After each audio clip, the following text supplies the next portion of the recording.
It's the arrest in Austin that went viral on yesterday. Today, we learned more about the suspect officer's punch, 23-year-old Justin Joseph Grant, including the charges against him and a woman with him, and why he was rejected at the door of a 4th Street bar. This is a mugshot coming up from a previous arrest in 2014. In this case, as of now, he's only charged with drug possession, but we also found Grant has a long criminal history.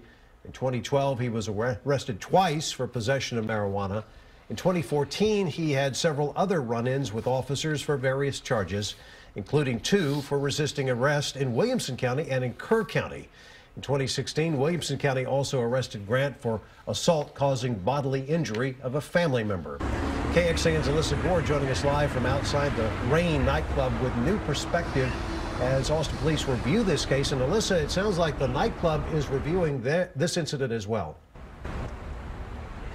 That's right, Robert. I spoke with the general manager here at Rain, and he explained to me that he has reviewed both their internal surveillance video as well as that social media post showing APD officers subduing Grant right here in front of Rain. The bottom line is both a bouncer and a manager here at this bar saw Grant as a threat. The bouncer requested help, noting that Grant was too impaired to enter and that he had a large knife on the front of his belt.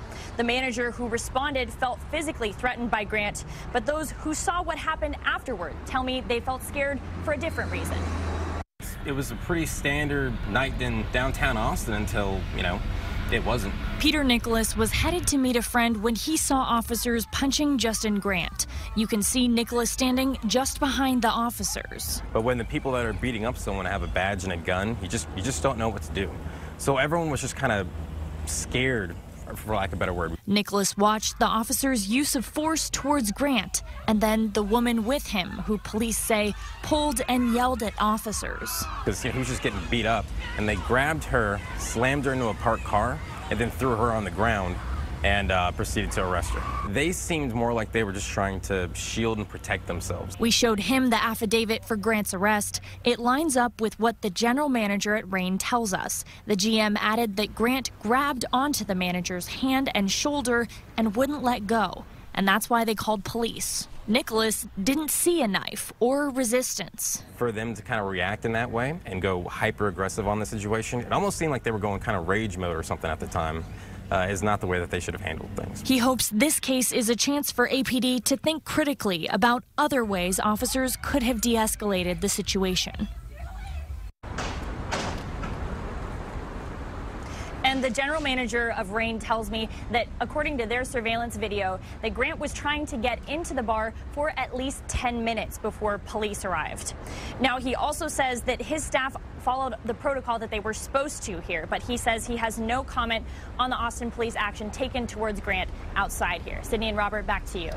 Well, each department is responsible for drafting its own policy on use of force. However, most look to the National Institute of Justice for reference.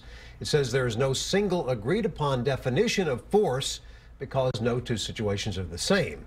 That means they cannot decide on a definition for when force becomes excessive. Bureau of Justice Statistics says the rate of excessive force is about 7 complaints per 100 police officers. Of that, only 8% have enough evidence to take disciplinary action against the officer.